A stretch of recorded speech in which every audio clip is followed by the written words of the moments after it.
Thank you all so much for being here on this panel. We're going to talk about distribution, and I'm really excited to hear what everybody has to say. My name is Tishna Lodi. I am the director of panels and workshops at the Boston Sci-Fi Film Festival. I have my partner in crime, Violet, with me today. And we also have our wonderful moderator, Josh, today. So he's going to introduce himself. He's going to turn it over to you guys to introduce yourselves. We're so grateful to have you here. I know that we're all over the world at this point because we have Andrew who's in Canada. So thank you for taking the time. And I'm going to turn it over to Josh now. Well, thank you very much, Tish and Violet, for having us here. I'm Joshua Handler. I'm the programmer and founder of Corona Classic Cinema Club. And I am so delighted to be here with our three illustrious guests today. I would love for you three to introduce yourselves. Should we start with Andrew? Sure. I'm Andrew Hunt, managing partner and co-founder of Raven Banner Entertainment. We're based here in Toronto, Canada. We are essentially a worldwide sales agent and Canadian distributor of primarily genre films. And we're also filmmakers. I'm in post-production of my third feature film right now. And we're also currently in production of our second feature during these COVID times. So yeah, we have a lot of plates spinning up here. Aijah? Yes, that's pretty impressive that you guys have films in production right now. My name is Aijah Keith. I work at IFC Films and IFC Midnight as a director of acquisitions. My job is to watch a ton of movies across many different genres, decide what the value for those films are, and then negotiate those rights. We're an all rights distributor. We acquire about 30 films a year across our two platforms, IFC Films and IFC Midnight. IFC Films is generally cast-driven English language narratives, but we also acquire a fair amount of horror and thriller titles that really run the gamut between, the elevated festival premieres like The Babadook or Relic to, The Human Centipede. So there's a wide swath that we paint when we are acquiring titles for IFC Midnight, which is always very exciting. And Eric? Hi, Eric Bromberg. I'm the head of Dust and Alter Studios, respectively. Dust focuses on science fiction, and Alter focuses on horror. We've been around for a few years, initially kind of built on short films, where we were aggregating and curating kind of the best of the best globally.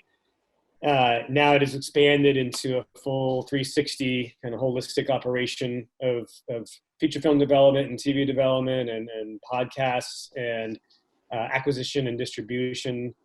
We have a division out of New York that focuses on that as well. Yeah, that's it. Where we have a channel for Dust that is OTT focused, kind of direct to consumer on Roku and Samsung and kind of and all Vizio and Zumo and all those other ones. And so yeah, it's kind of building out a brand for science fiction and a brand for horror and kind of all mediums of content, and I oversee all that. Well, Andrew, Aijah, and Eric, it's such a pleasure to have you and have all three of your very, very unique perspectives with us today and your particular specialties. I want to start off by asking the three of you, and whoever wants to start, just go ahead. What is it that each of you loves about genre films?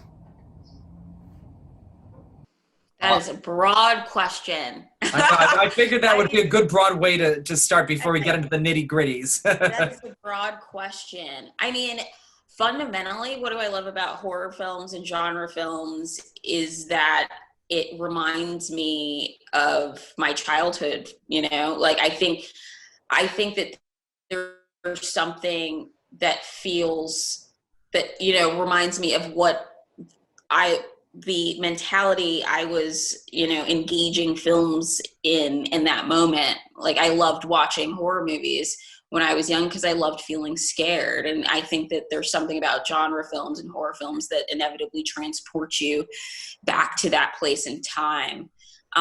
So, I mean, that's certainly it. But I also think that there are a lot of really smart, interesting genre films being made right now. And I think that it's, by virtue of its form, there's a lot of space for a lot of commentary, a lot of social commentary. So I think it always strikes me as the most exciting place for innovation in film. So yeah, I mean, I dig it. I guess a lot of my job is watching horror movies. So I think I ended up in the right place. Yeah, for me, I grew up on genre films, but when you look at genre films as a whole, like, I love the indie spirit of genre films. When you look at some of the highest grossing indie films of all time, they're almost always genre films, whether it's Halloween, Paranormal Activity, Blair Witch Project. You know, they're always at the top of the top grossing indie films.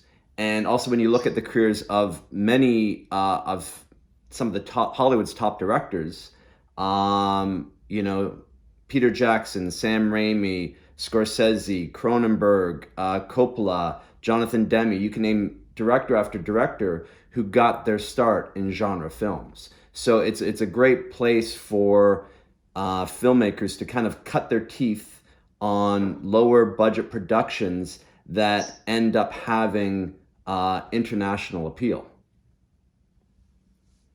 And Eric, what about you? Yeah, I think that's all very well said. I agree with the commentary part. You know, kind of, I think that genre films allows for really strong social commentary in a way that's also entertaining. You know, I mean, and I think that's key. It's not, you know, not that other forms of content are not entertaining or less entertaining, but I do think there's something that's more engaging and transports you. So I just note, like, for an audience, and in some ways you almost can kind of have more commentary that really resonates and is thought-provoking through this, like, fictionally constructed world sometimes than your own, than like a nonfiction piece, you know, where it's not hitting you over the head in the same way, but is really kind of evoking a response from the audience. And so I think, you know, I'm kind of trying to kind of connect, like, the sci-fi stuff I see and the horror stuff I see, and I think, you know, they're pretty different, but I think that that's part of the connective tissue, is that there's a message embedded in that, but it's also it's thrilling, and it brings you in a way that isn't just trying to you know, kind of in a way that that isn't hitting you over the head with its message. It's just embedded in the content itself.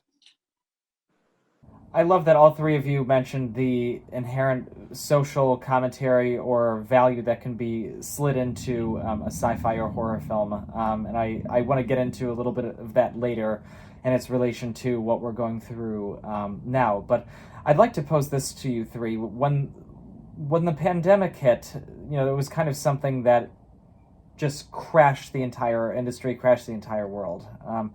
What was going on with your respective businesses at that point, and what happened when it looked like things were going to be completely disrupted? Sure. So for us, we actually had the best year we've ever had in the history of IFC Films this year.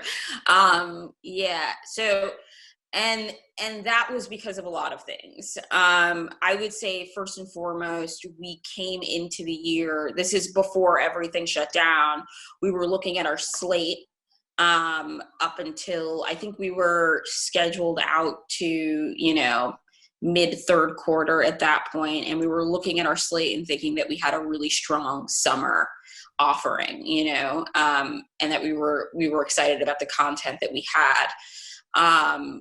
I think that we also made a pretty strategic move towards the drive-ins early on. We were the first into that market. And as a result, we had two of our highest grossing genre films or IFC Midnight films ever, being The Wretched. Actually three of our top, The Wretched, Relic, and The Rental, which we released this summer. These were all day and date releases, so we released them the same time out in theaters as we did on VOD and transactional VOD. And it was very successful. I'd say that mixed with just there being significantly less competition, the bigger studios couldn't afford to release their titles in a premium VOD format, so everyone started moving their dates, and I think in large part that's continued until now, which has been really advantageous for us. Like we're getting placement on different digital platforms that we hadn't in the past. We were at #1 on the iTunes charts, many times over with titles like The Rental and Relic. All of our titles were overperforming, and they continue to up until this point. So the pandemic, it's strange to say given how, difficult of a moment it has been for not just this country, the world. We've actually seen a significant growth in at-home viewing. So things have been okay at IFC Films and IFC Midnight. I want to actually follow up with a question for you, Aijah, before we get to Andrew and Eric. Well, first of all, congratulations, because that's remarkable what you've been able to accomplish over this incredibly difficult year. And I mean, really hats off to you and your team. Now the studios have started to adopt, some of the, putting films on streaming and PVOD and things like that. But IFC, I know, was a very early adopter of the day and date and VOD model, which put you very, very far ahead of the curve, given what's going on now. Do you feel that these methods that you and your team have been using for a long while are things that are going to stay around post-pandemic? I mean, I guess there's two ways to think about that question. I do not think that studios can withstand a premium VOD release or premium VOD releases at the budget levels that they are currently making movies.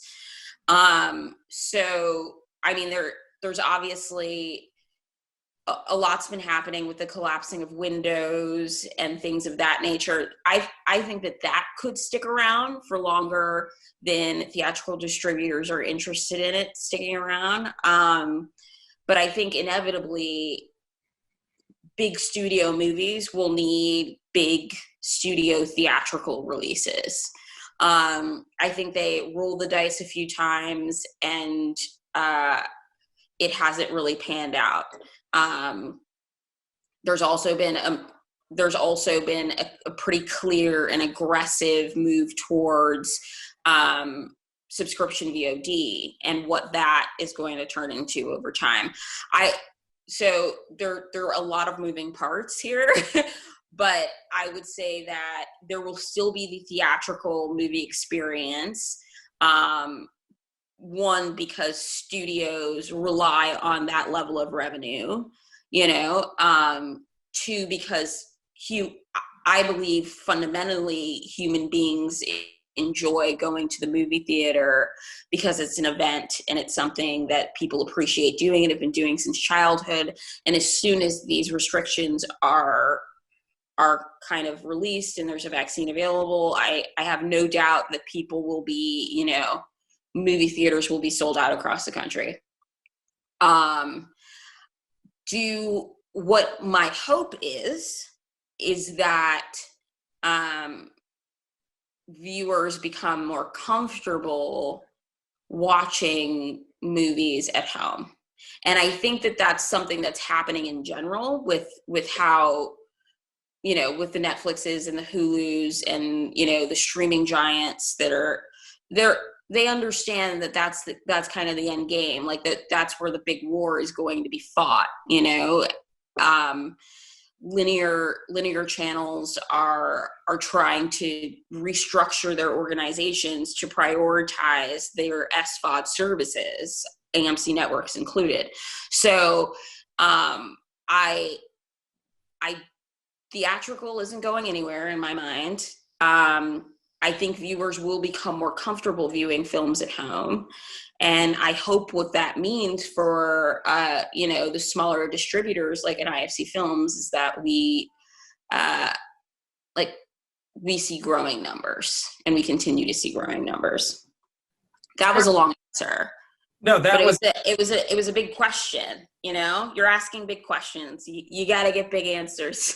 No, Aijah, that was perfect. And Eric and Andrew, I want to throw this topic over to you two before we go back to what happened when the pandemic hit. What are your thoughts on the theatrical experience, home viewing, where things are heading in terms of how people will be watching movies, windows, things like that? Yeah, I definitely think, as Aijah said, that once restrictions are lifted and theaters kind of reopen, that we're going to see, I think, people flooding out to see films. Obviously, Hollywood has been kind of hoarding their content because they haven't want to be releasing it on the streaming and transactional platforms. So I think that there'll be a healthy kind of there'll be a lot of content coming out as soon as theaters reopen. And of course, for indie films, you know, that's always been the challenge, is getting into theaters to compete with the big Hollywood blockbusters. So I think once theaters reopen, it's going to be harder for indie films. At the same time, indie films have been obviously releasing their films, you know, digitally during this pandemic, but they haven't been in production as much. So I think we'll probably actually see a downtick in terms of indie productions, in terms of that there's just not a lot of indie content out there to get out. So it's going to be kind of like this weird thing where Hollywood, I think, is going to really kind of, you know, be getting most of the eyes there for a while as indie films are struggling to get back up and running and getting their content out there. So, but yeah, it has been obviously a good year for us as indie distributors because we haven't been competing with the big blockbusters. Eric, what are your thoughts? I don't have much to add. I mean, I think they between Aijah and Andrew, they covered it. So I actually fully agree. I mean, if I didn't, I would say it. But I think, yeah, that it is an event to go to theaters. So I think there's going to be a return to that. I don't, you know, every time there's like the demise of the box office, it's always, you know, kind of never what people say it is. And so in the same way with music, you know, it's like we can listen to the highest fidelity music and whatever way we want, and the incremental cost of that is, you know, $0. And yet, you know, 2019 had the highest kind of concert going attendance from a festival perspective of any time ever in history. And I think it's the same to some extent with theaters. You know, there might be a bit of a blend. You know, you might maybe have some more, you know, there's been these outdoor drive-ins, kind of like a throwback retro thing. There's been, you know, I don't know exactly how it will look. Maybe it's more eventized in the sense of kind of how Marvel carries the box office in certain ways, because they're just such a huge, you know, it's a spectacle. And so, and I don't know if that's how it'll kind of tranche out, but I think it likely will, to, you know, bigger budget things that feel like there's a need to be in the theater, go to theater, things that don't. And I think that's perfectly fine. I think that'll ultimately then create downward pressure on streamers to have some lower budget fare. You know, I don't, you know, every once in a while you'll see, you know, it's like if they want to land Martin Scorsese or Cuarón or the Coen brothers, and they'll say, okay, we'll put up, you know, over 100 million or whatever, 200 million.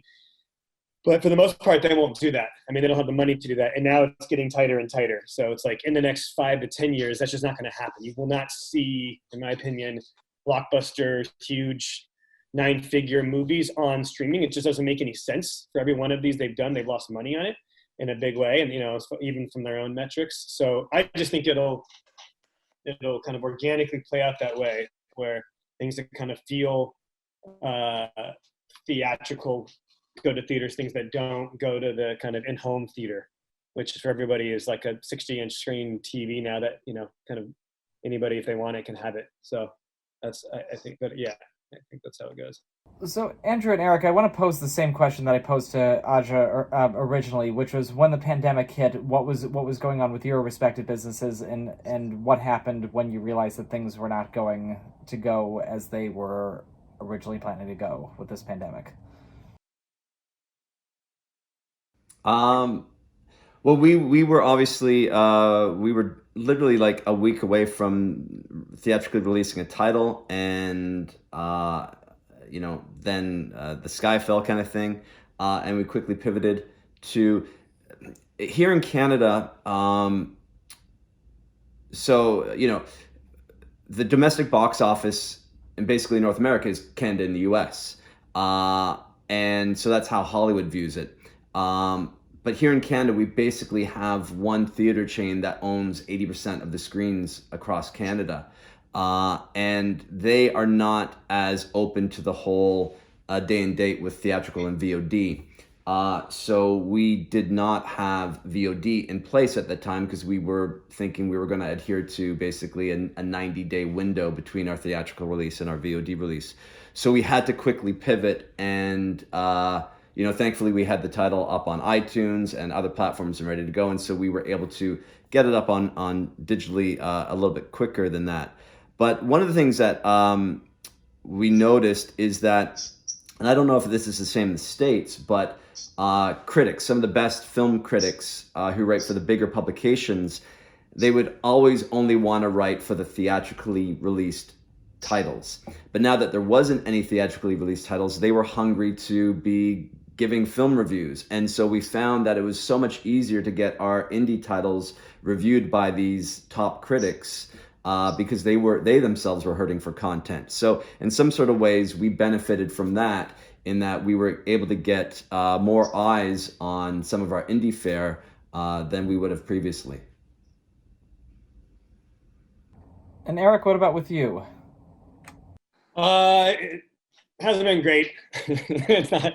There was no, this is the best year, because on the production, we do some distribution, so I can say that we had a bump in the right direction for the channel viewing for Dust, for sure, which was great.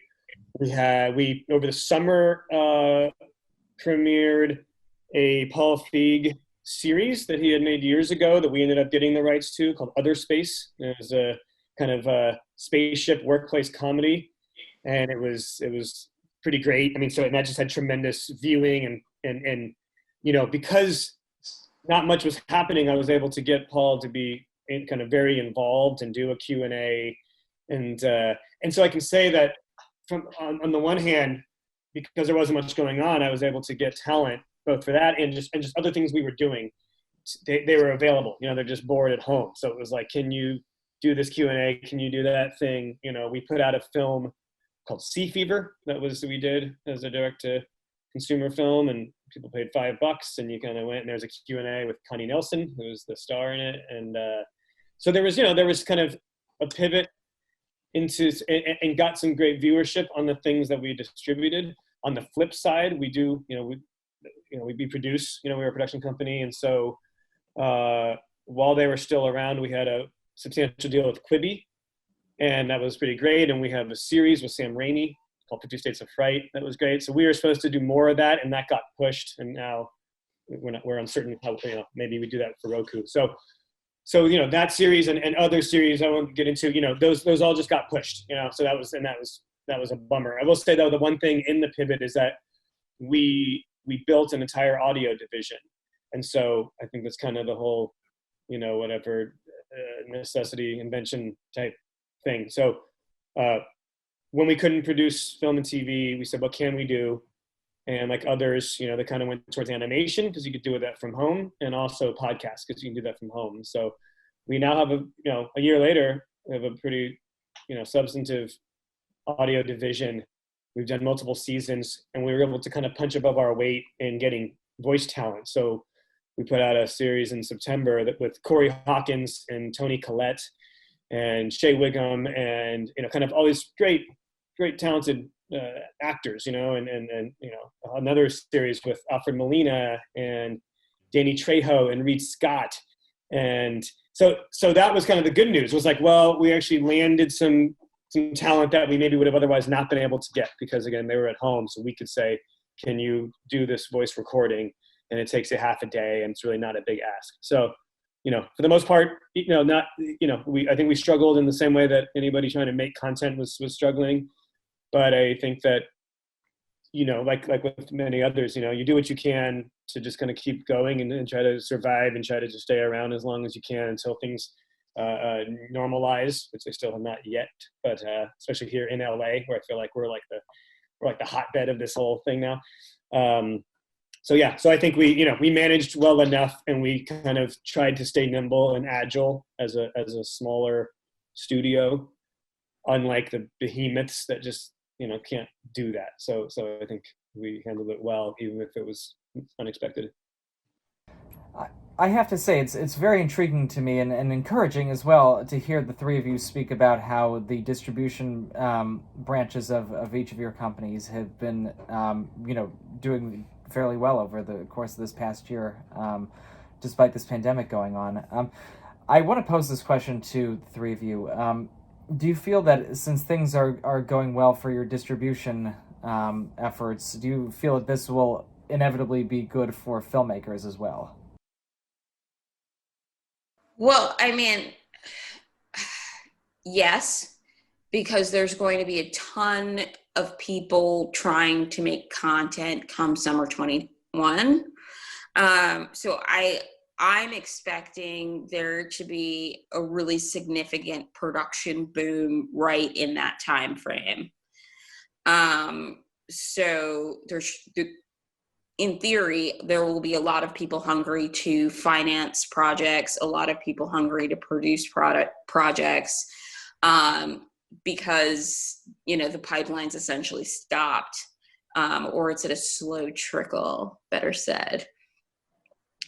So yeah, I think it's a great time, or it will be a great time. Right now, I imagine there are a ton of filmmakers that aren't working, be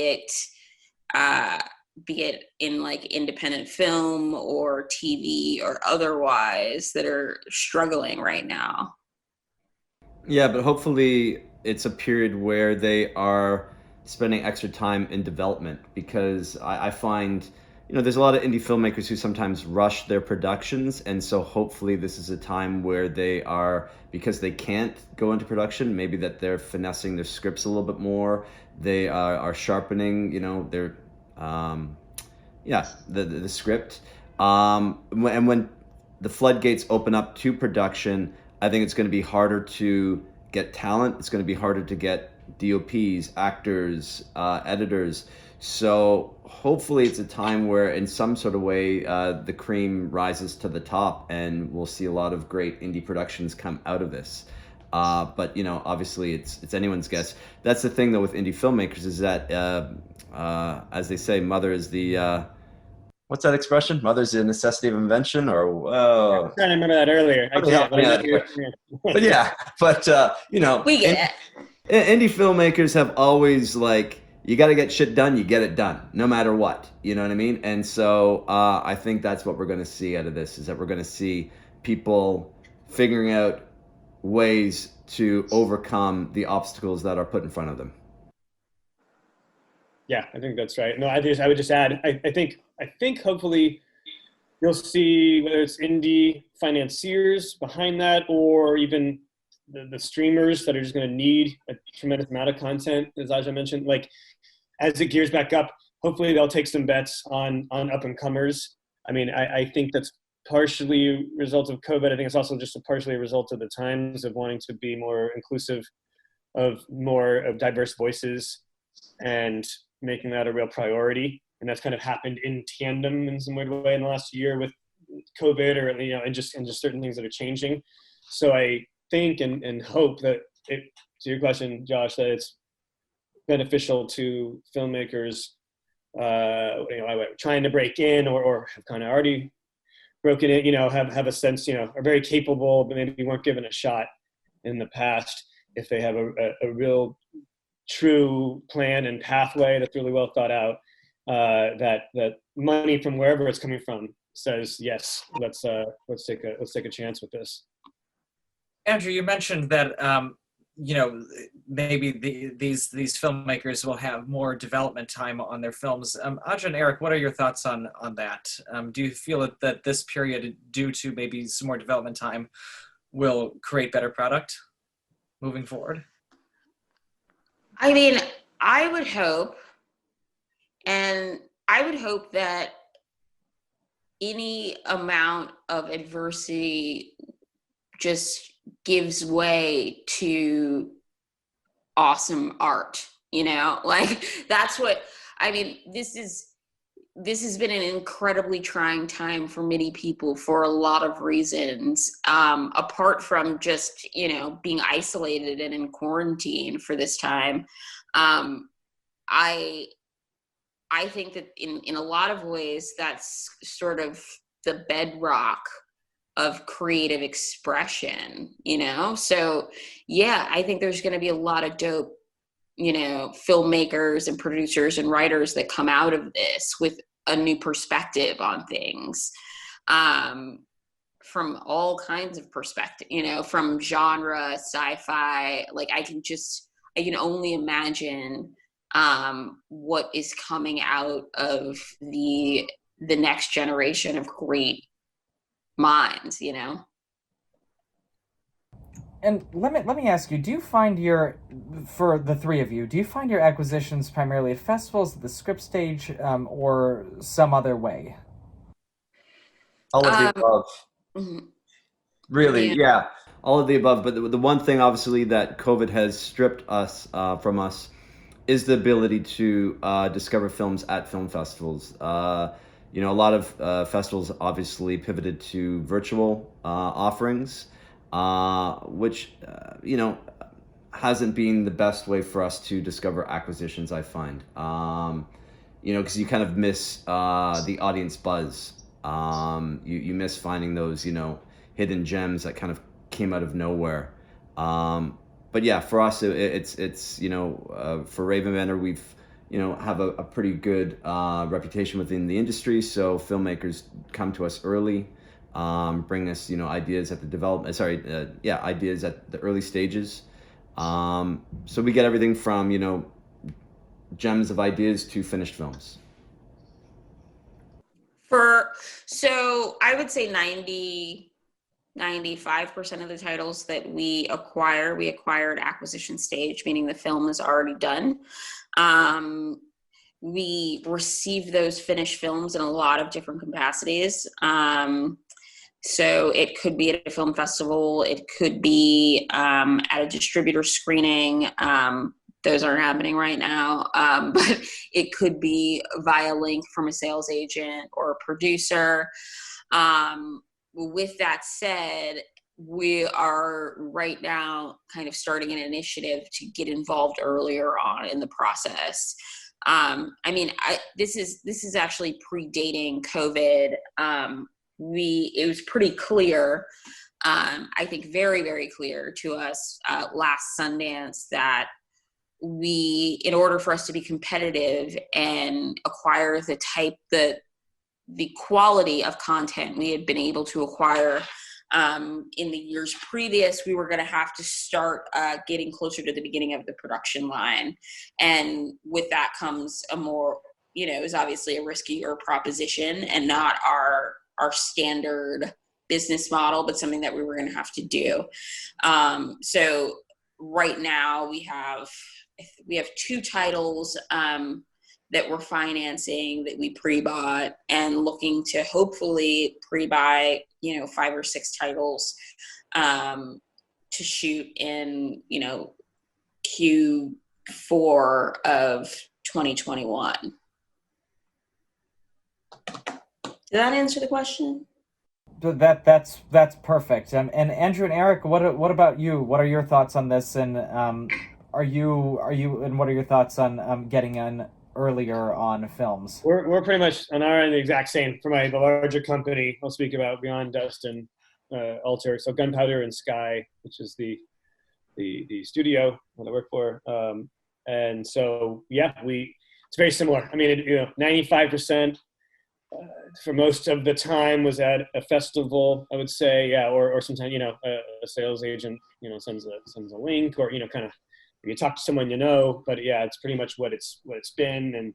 And then we did the same thing. We're like, well, to get the quality we want, we got to kind of go, kind of upstream. And so that's what we've been doing. We did something super cool for me, which is kind of a dream project, where we had heard about a Werner Herzog documentary talking about space that he's doing with his son Rudolph. And so I was like, let's jump in. So we came in early. We got US rights, and we're before it's even in production, and that actually goes into if it weren't for COVID, it'd already be probably made by now. So we can go into that and go in production on that this year. But that's an example where it was already moving forward but not yet made. And so it's like, okay, we think that's a bet worth making. There's obviously a level of execution risk that happens that you can mitigate when it's at a festival and you're watching it. But yeah, for us, it's very, very similar as what Aijah said with IFC. It's like, we know that the mass majority is, generally at festivals or a link or whatever, but like we are also very cognizant of wanting to get in earlier, and that it's just getting, it's ultra competitive. And especially when like an Amazon or Netflix can kind of show up and get something at any time and just kind of swoop on you, you need to have some sort of edge. And so we are trying to find things earlier.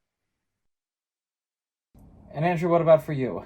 In terms of, are you working on getting into films, as they were talking about, upstream? Is that something that you're working on as well? Well, so while we're, like I said, we're a world sales agent, we're a distributor, and we're a production company.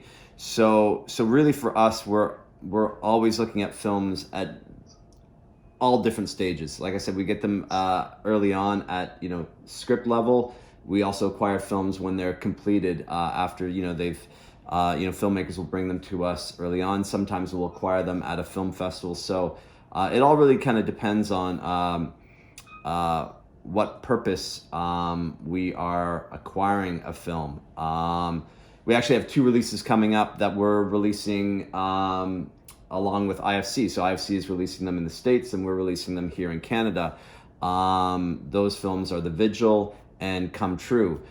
So The Vigil we picked up obviously once it was completed, but Come True we actually we got involved early on in that film as the Canadian distributor, and basically helped trigger the production funding for that film so that it was able to get made. So those are 2 examples, for instance. So one we got involved at script stage, and the other one we got involved when it was completed. Andrew, I'm so glad that you shared that you're working with IFC on a couple of films, because it shows that the various ways in which people are collaborating these days, even on our own panel. Yeah, well, and we also released Sea Fever up here in Canada, so there you go. I love that. I tried to buy Sea Fever, so there you go. Souped in, yeah. Yeah, you guys got that. I was actually in Brussels for the Brussels International Fantastic Film Festival when they had the Frontiers Market there, and I remember Sea Fever being pitched at a very early stage. So it was nice to see that film, finally make it to camera and get done. And I was glad we were able to kind of get on board after the fact. Yeah, no, that's great. Yeah, I wish I could take credit. We had nothing to do with getting it made, but we saw it in Toronto in 2019, and it was like, we like this one. I don't know, Aijah, if that's where you saw it, but we tried it. It was definitely a title that could work very well for us, and I saw that it was working on iTunes, presumably working elsewhere as well. So that's where we watched it.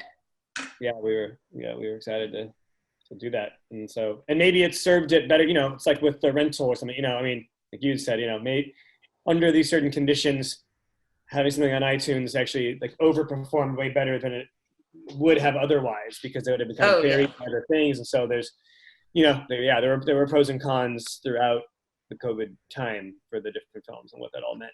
So, yeah. This is great, and I think this specific part will be especially valuable for filmmakers who are going to be watching this panel, because this is the three of your world. I know many of you wear different hats, but this world of acquisitions and distribution is a world that I know a lot of filmmakers don't always get a huge glimpse into. So I love the fact that we're exploring right now how many of you are even working together on the same films. I think it's a beautiful, beautiful thing, especially in this day and age. Let me ask the three of you: do you see festivals in the traditional sense as being as important as they once were post-COVID? And what ways do you think are the future to finding films? I don't see it changing, to be honest. Like, festivals are really where, hidden gems get discovered. Festival programmers, they're always on the lookout for those great indie discoveries. It's where audiences connect with them. Toronto, what made Toronto the festival that it is was the fact that it was one of the few at the time big festivals that was really open up to the general public. And so it was a way for the studios to see how audiences would react to it. I remember that it was actually the film Roger and Me that really kind of put Toronto on the map because of the way that the audiences responded to its premiere here. So once COVID is lifted, I think people are going to be, as we talked about earlier, people are going to be hungry for social interaction and to bond over great movies, great stories. So festivals will play as a hugely important part to the indie film distribution,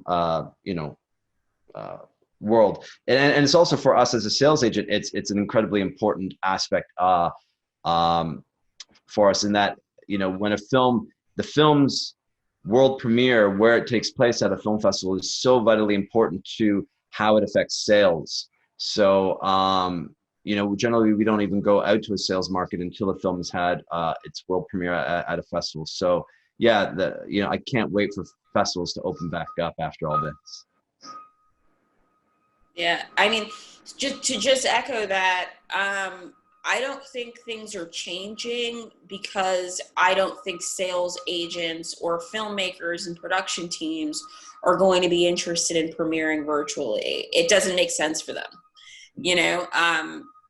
Sundance, like if you have a Sundance premiere, it really, really fundamentally means something. Or Toronto premiere, it means something. It means something to the trajectory of the life of the film. You're able to set up from a sales perspective. It's kind of obvious. Like when I sit in a movie theater and watch a movie with an audience and they are just like insane and happy and crazy about the content that they're watching, it inevitably affects the sale, like the buzz that builds at film festivals, particularly for some of the smaller discovery titles, just feels too important to the process for it to ever go away, and because that's not a decision that the film festivals nor the sales agents nor the filmmakers are ever going to make, I don't see it going anywhere. I think as soon as the opportunity presents itself, we'll be back. Yeah, I agree with all that. That's it. I totally agree. I mean, how else do you kind of find the best stuff? And everyone needs filters for this, or chosen filters of the festivals. I don't know. We'll see. I'm going to check out films at this virtual Sundance that's in like a week or two. And I've signed up, and you have like a slot to watch it in the time. And and honestly, and for Boston Sci-Fi, right? Like I'll watch it virtually, and for certain things that are on there. But I would just encourage, I would not disencourage people to say, oh, things have changed, and I won't send my stuff to festivals. If anything, I think it's more important and will be more important going forward, because the more content there is out there and the more democratized this all becomes, you still end up needing the buyer needs a filter as a place to start. And yeah, I do want to say that I think that some aspect of the digital, at least markets, not just film festivals, markets will hopefully continue. I mean, I don't want to say that I absolutely hate AFM and going to the Lowe's, but I kind of absolutely hate it. And I feel like there are, like, the virtual version of markets, not film festivals, is far more efficient. I get way more information, because that's really what that time is about, is me just getting as much information as possible. And instead of like trying to get past like the security around the Palais, which is a 40-minute endeavor often, or, trying to squeeze meetings in between screenings, my screening schedule at different festivals, it's just easier, So I feel like some aspects will remain. And I mean, I would say if you're smart, and you are a festival, one way to continue to monetize a film festival after the premieres have happened is to launch a virtual film festival shortly thereafter, where people can buy tickets to these Sundance premiere titles. So, I mean, I feel like that's almost too smart for them to not do. good point. Yeah.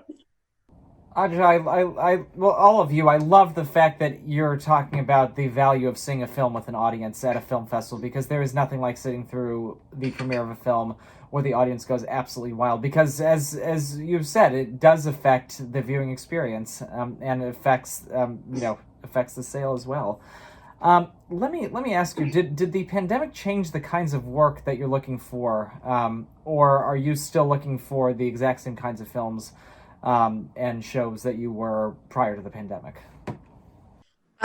For us, we are. So first, let me say that a fair amount of our business is day and date, and those day and date titles have to have a certain. They have to look a certain way. There's a lot of content that people aren't hugely interested in engaging in at home. And I think a part back to us doing very well this year is that we had a lot of content that people were interested in watching at home, and that felt very, easily digestible on screen. So to further that point, yes, there is content that feels escapist that's working right now that we're looking towards.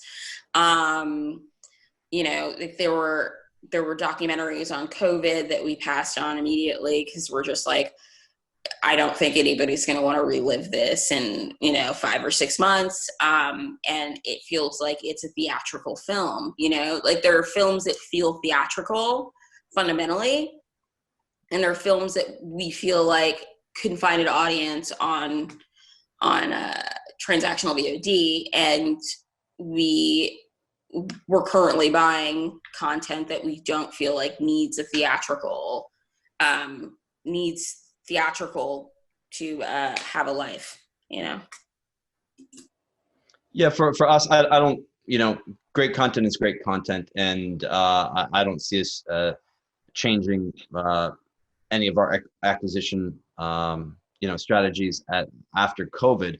But certainly, if there's anybody out there making a film about the pandemic or a pandemic, don't do it. I think people are so tired of this that the last thing people are going to want to see is any film with people wearing a mask over the face and dealing with a virus. We're all burnt out at this point over this damn COVID thing. So I think people are going to want to see content that takes them as far away from COVID as possible. Yeah, I totally agree. And I when I put my main focus being sci-fi, And there's even like in the post-pandemic world, it's like, oh, it's a future where now no one hangs out together at all, and it's all separated, and it's like implied that it's like post-COVID, and I'm like, I don't want to do that. We can't even. I mean, it's got to be something else. You know, Don't even go there. I want a musical right now. That's what I want. So if you got it, anyway, that's what people, at least for the next year, that will sell. A musical sci-fi. Interesting. Okay. You three have kind of hinted at this, but how do you think the pandemic will change the kinds of films that we will be seeing? Whether in theaters, on VOD, on any of the ways in which we currently watch movies or will watch movies? I don't know if it will. I think people are just hungry to get back to life, as normal, right? And so the quicker we can put this behind us and forget this even happened, which is what, humanity generally does, is we forget history. But yeah, I think people just want to, and that's the thing with films. Films are escapism. And so as Eric was saying, people will want, I think, content that helps them escape, this drudgery that we've been through this past year, and another half year in front of us, probably until we're all vaccinated or, so. I mean, so I agree. I would also say that there are in the most immediate future, there are very few films. There are very few truly indie films that are being made right now. So I think most of the content, having looked at, the CAA slates and the Aijah slates and what's coming up and what's in post, and the movies that were able to be made, these are all, first, are all being shot internationally, and two, there's not really that middle ground, like there's not that like $500K to like $3 million or $4 million or $5 million movie being made right now. So I think there will be a drought, and it will, like most of the independent producers that I know that live in the US haven't done anything since March. So although to jump in on that note, I guarantee you that there is an indie filmmaker out there right now that no one knows about, who's sitting at home, who shot stuff with friends, who is doing VFX on, their laptop. I guarantee you that there's going to be some incredible film that's going to come out in the next year or so that somebody has created completely under the radar because of COVID. Yeah. I mean, I think that there are like sub 500K movies that are probably being made, but anything beyond that, there's like no middle ground between like the 500K titles and like even just like a 2 million. Well, not to correct you there, we just shot a 1.5 million film back in September, and we're in production of a 2 million film right now. But up here in Canada. That's Canada. You guys have better leadership. You guys have better leadership. You have a lot figured out that we don't. Well, actually, one of our saving graces is the fact that ACTRA, the Actors Union rep here, does not require the same kind of testing that SAG is requiring. So it actually enables us to do indie productions at a more cost-effective way. And what we've done is we've created our own kind of production bubble. We basically, for both these productions, we've taken over a hotel and turned the unused ballrooms and convention centers into our studios. And so we have all of our cast and crew staying in a hotel in a complete bubble. And that has become kind of where we're doing our productions. So. Yeah, I mean, that's impressive, but that's not really happening in the US. I mean, it's happening in very small pockets.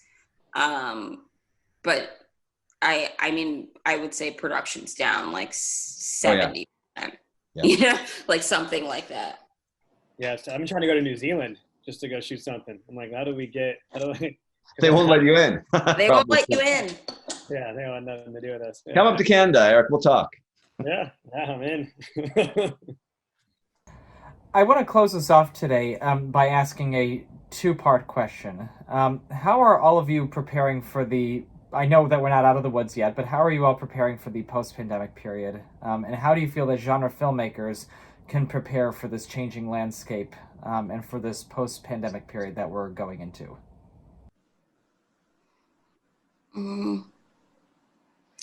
Maybe I should buy something other than just pajamas to wear to work. I don't know. Like I've just, I don't, I mean, that's a hard question. I feel like as soon as the pandemic's over, we are going, again, I think there's going to be a bit of a drought acquisitions wise. But there's going to be a really quick boom for productions happening across the country. So, I mean, I don't know what to say to prepare for that.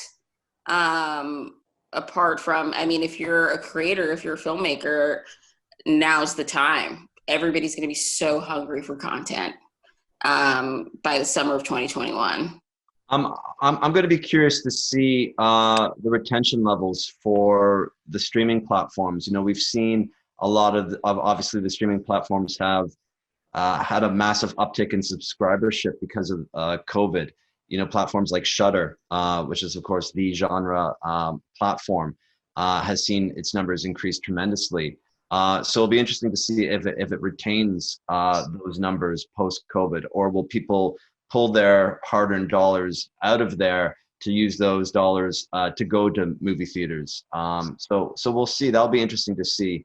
And as we talked about earlier, I think we're going to see a glut of Hollywood productions come out, probably starting summer of 2021. So I think it's going to be, indie films will find it harder to be competing with that, come summer 2021 and probably all through 2022. It's going to be, I think, it'll be challenging for indie films, but indie films have always survived. Yeah, I agree with all that. I'm trying to think of anything that's like a real insightful takeaway. I mean, I think because there will be the boom, we're talking about, summer, maybe it's even fall. I mean, depending, the US, we're moving kind of slow here, but whenever that is, that it starts to really move, and then you'll have that swing, and yeah, it'll be more difficult for indie film, I think, but there'll just be more film in general. As a creator, maybe it's like Aijah said, I mean, be ready, and it's kind of, hit the ground, but also if there's a really clean and concise and cogent pitch or way to kind of break through, which I guess you can always say, but especially I just feel like in that kind of environment, you'll have the best chance of success to say, this is why my film, stands apart and is something that is going to feel super relevant socially, and again, with like the world changing and the notion within diversity and kind of different modes of thought, if there's just a really clean, because wherever you're at, whether if your film is in front of Andrew or in front of Aijah or myself, that it's like to try to, how do you stand out? I mean, in this time that, by 2022, there'll just be all this content and only a certain amount of slots for it to be seen. And so, I don't know what that is other than how to make it really feel special and relevant for right now. I think we'll something that behoove creators to think about before they even pick up a camera. I feel like that's a perfect way to wrap us up today. Aijah, Andrew, and Eric, this has been such an incredible pleasure to speak with you and kind of pick your brains a little bit about your thoughts on this landscape, where we're heading, where we've been, and I love your optimism about what's ahead. I think it's a great way to look forward to the future and into the post-pandemic period. So thank all three of you for joining us today. Hey, thank you, Joshua. Yes, thank you. And I just want to jump in and thank you, Josh, for your always thoughtful and amazing questions, and all of you for being here again. Eric, you will be getting Violet in my sci-fi musical screenplay very soon. Add those finishing touches and then send it. Yeah. Exactly. thank you again. Boss, to everyone's point, particularly about festivals.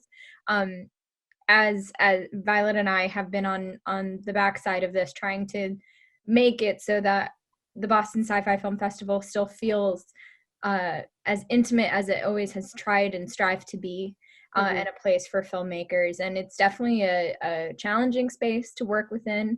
But one of the wonderful things is that we are able to speak with all of you all over the world in a way that we might not be able to if we were doing our festival in person, for many different restraints, financial or just location or anything thereof. So in some ways, this has been a treat, the fact that this has happened, because we've been able to have all of you on a panel together when I don't think we would normally be able to. So thank you again for your time this evening or morning, wherever you are, your time zone. And I'm gonna end it there. Thank you so much.